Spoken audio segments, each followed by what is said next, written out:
When I first got here, it was overwhelming. It was overwhelming to finally be at a place in life where somebody just really, really genuinely believed in me. And they weren't just offering me a handout, they were offering me a hand up.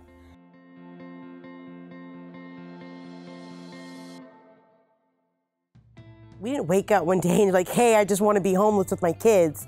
No, just, there's many, many contributing factors to that. Lack of education, lack of resources, addiction. We're not trash. We're people, and we're worth investing in. We recently traveled to San Diego to visit a nonprofit called Solutions for Change, an organization that works to solve the issue of family homelessness.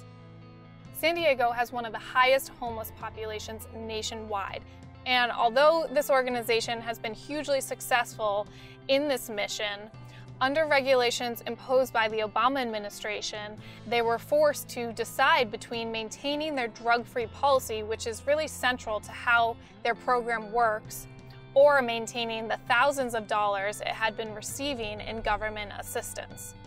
The federal government doesn't actually know how to solve homelessness, but when somebody finds something that works, they're almost always being meddled with. In this case, the claim is that Solutions for Change is cherry picking by only taking people not currently using illicit drugs or alcohol. There may be some of that, but what they're doing is saving families and returning them to a productive life.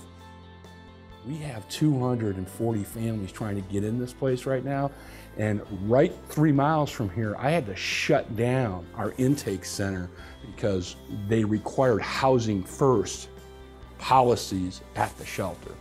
Housing First is an approach to solving homelessness that prioritizes getting people off the streets and into housing complexes prior to solving many of the root causes of homelessness, including lack of work or sobriety.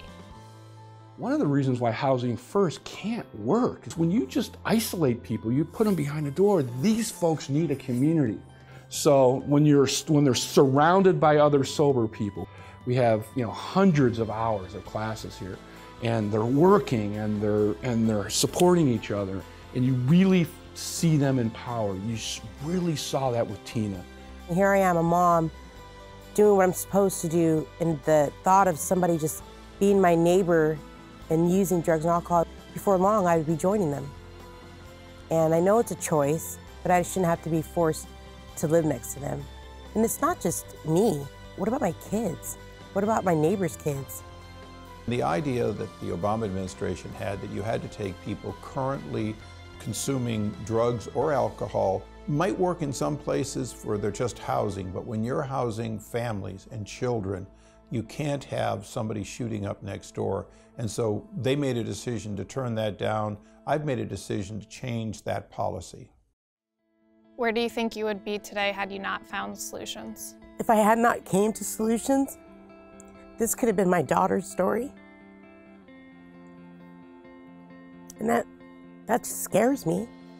That history could have repeated itself with my kids, and they could have been products of their environments and been homeless with their families and just have to experience a little bit of what I had to experience. And that just scares me. I'm glad I made that decision to come to Solutions so that my kids can have a better future and their kids can have a better future.